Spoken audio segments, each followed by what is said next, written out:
Hey, welcome back to It's a Matter of Opinion. He's here with us now, and he's been our mayor since 1957.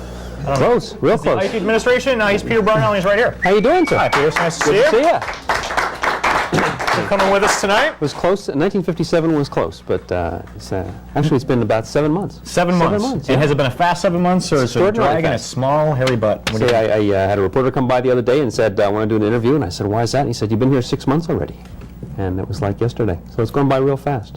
And where's that interview going to be showing up? Is that a print, or is that a TV deal? That was a printed article. They went and. Well, it must be kind of a weird transition, because you worked at Radio Shack before you. Close. I worked at General Electric. GE, there you go. Electricity involved in both. You worked at GE, and then you came here. So what kind of, like, if you retire from GE, they probably give you like a woman dressed with balloons and a donkey for like a retirement party. But like, what about for like someone who's like leaving GE to be like the mayor? What sort of a going away extravaganza did they throw someone going to be mayor? They offered condolences. They sent me a whole bunch of cards that said, sorry to hear that you were elected. And what was the one thing about the job since you've been on so far that like you didn't expect? Oh, actually it's been an awful lot of fun. It's time consuming. I mean, being mayor is fun. Coming here at 10 o'clock at night is time consuming. I started work at 7 o'clock this morning, but it's been a lot of fun. I get a chance to go around and visit a lot of places, get a chance to talk to a lot of people. And has your life changed at all? Like, did the Secret Service go with you to like the supermarket, or what happens? Oh, I did our best to keep the Secret Service out of the bedroom. That was a tough one. Is there usually a line there? Huh? No, I'm only kidding.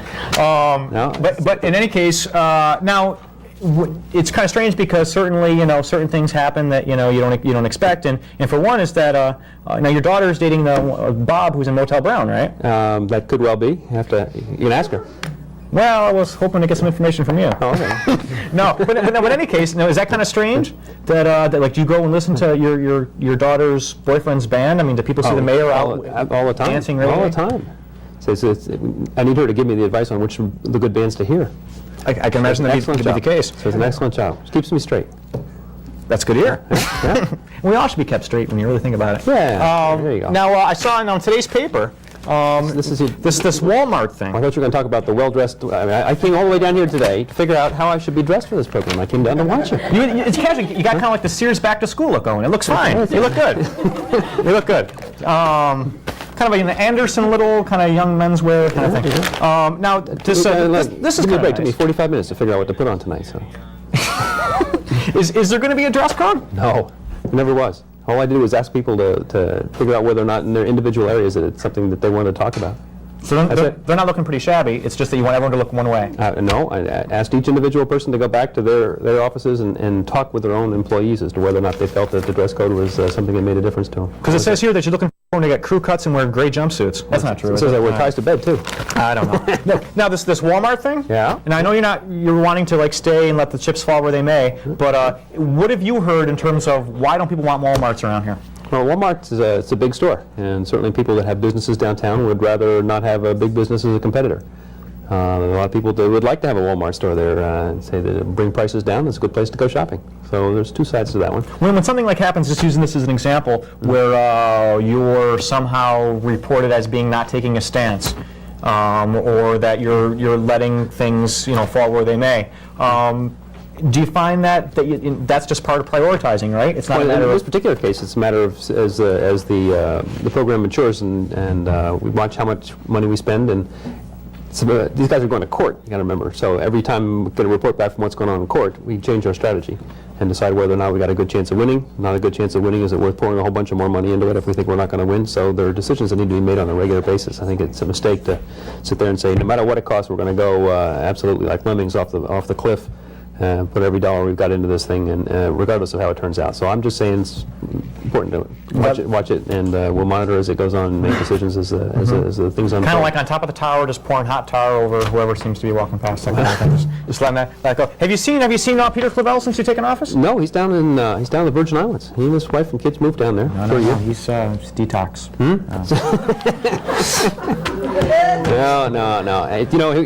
We campaigned together for like 4.5 weeks. The whole campaign was basically 4.5 weeks long, and he and I debated each other 14 times face to face in 4.5 weeks. So actually, almost like a friendship, almost like a kinship kind of thing. Well, at the end, we tried. One day, I was on. You Can Quote Me. We were thinking about having him give my lines, and I'd give his lines because we'd heard each other's lines so many times. We chickened out at the last minute, but we had a good time, both of us. We agreed on almost everything.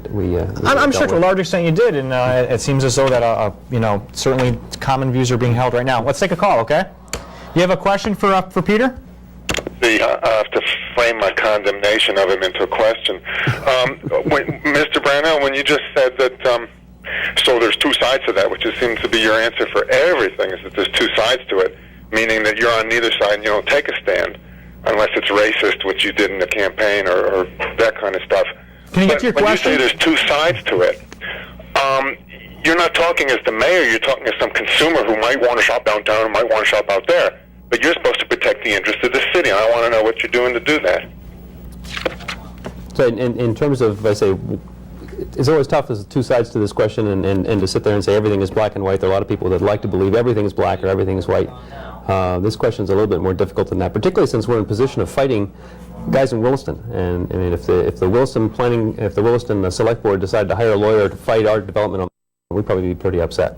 So there's communications that I have to have with the people in South Burlington, with people in Winooski, people in Colchester, and people in Williston to make sure that what we're trying to do is to build the whole area up, not target and fight each other. But you understand, see, our demographic is people who drink big under the age of 11, so that's what you pretty much got to take into consideration. Now, also you might think about, Walmart, they wear those smocks, so if you're thinking of a uniform thing, that's something you might want to consider too. Do we have another caller coming in? Let's keep the phone lines open at 658-5165. And we'll see what's going on. Now, when do you get a vacation? Actually, I don't. That's one of those things. I've got 4 weeks of vacation. I work my way up to 4 weeks of vacation at General Electric. Move into City Hall and I get zip. Nothing. Zero. Nada. You got pay instead of your vacation when you left. Actually, I didn't. You get the first 6 months. Anybody who works for the city gets nothing. So I've been looking forward to getting my vacation next year. If there's a couple people who maybe up for some minor theft or whatever charges, in lieu of a sentence, you maybe kind of have them come over and do some yard work for you instead. Do things like that ever happen? Actually, we had people doing yard work this morning, except it was the front yard of City Hall. We had the front yard of City Hall. Yeah, we had some diversion individuals cleaning up the leaves and stuff in front of City Hall and working in the garden in there. They did a fantastic job. Making our city beautiful. They did. Caller, got a question for Peter? Yeah, He said zippity-dee, he's happy. That's I don't know what he said. Is that what he said? I don't know. Need a translation? I don't know. With my clipboard person, they get a translation on that one? Those Winooskians just started walking upright this morning. I don't know. But, so in any case, I just want to ask you, on the personal side, what do you do to unwind? We go sailing. Spend a lot of time on the lake. We have a boat and spend... Wife and kids like to sail? Yeah. My wife and I certainly go out. Kids go sometimes. But it's nice to get away from the computers, away from the phones, away from TV set. And I remember on the lake. that sounds great. I remember now your son Toby. I remember one time we were like 14. We took my dad's car and we went up to the club superset. Never mind. And I just was he driving or were you? Neither one of us were actually. Okay. We let the girls drive. Yeah, we did smart. Window seat. Well said. Will you come back and see us again sometime? Love to. All right. So good luck with your current term and hope things go well for you. Very good. Peter Brownell. Thank you very much.